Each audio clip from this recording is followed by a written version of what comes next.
Goddam Adani in bribery case. গ্রেফতারি পরোয়ানা নিয়ে আমেরিকা কিছুই জানায়নি। আদানির ঘুষকাণ্ড নিয়ে জানিয়ে দিল নয়াদিল্লি। ভারতের বিদেশ মন্ত্রক স্পষ্ট জানিয়েছে, আমেরিকায় আদানি সম্পর্কিত আইনি প্রক্রিয়ার সঙ্গে সরকারের কোনো সম্পর্ক নেই।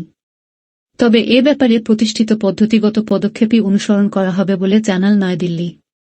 ঘুষ নেওয়ার অভিযোগে শিল্পপতি গৌতম আদানি এবং 7 জনের বিরুদ্ধে আমেরিকার আদালতের গ্রেফতারি পরোয়ানা নিয়ে এবার মুখ খুলল নয়াদিল্লি।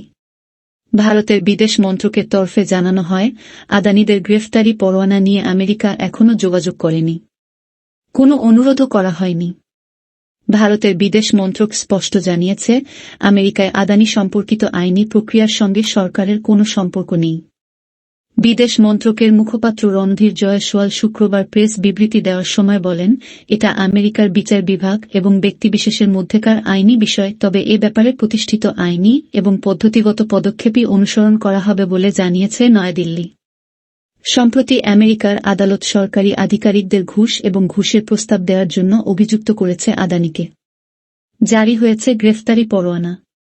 অভিযোগ, বাজারের থেকে বেশি দামে সৌরবিদ্যুৎ বিক্রির বরাত পেতে অন্ধ্রপ্রদেশ সহ বেশ কয়েকটি রাজ্যের সরকারি আধিকারিকদের মোট 2,237 কোটি টাকা ঘুষ দিয়েছিলেন আদানিরা। আদানি গ্রিন এনার্জি আমেরিকার শেয়ার বাজারে বিনিয়োগকারীদের থেকে অর্থ সংগ্রহ করেছে। সে দেশ থেকে অর্থ সংগ্রহ করলে তারা আমেরিকার আইন মেনে চলতে বাধ্য। এক্ষেত্রে তারা ঘুষের টাকা আমেরিকার বাজার থেকে সংগ্রহ করেছে বলে অভিযোগ, যা বেআইনি। ফলে মামলার মুখে পড়েছে তারা।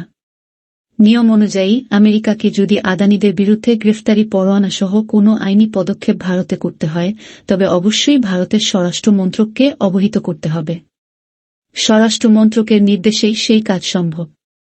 আমেরিকা প্রশাসন যদি আদানিকে সে দেশে নিয়ে গিয়ে আইনি প্রক্রিয়ার মুখোমুখি করতে চায়, তবে দুদেশের মধ্যেকার প্রত্যাপন্ন চুক্তি অনুসরণ করতে হবে।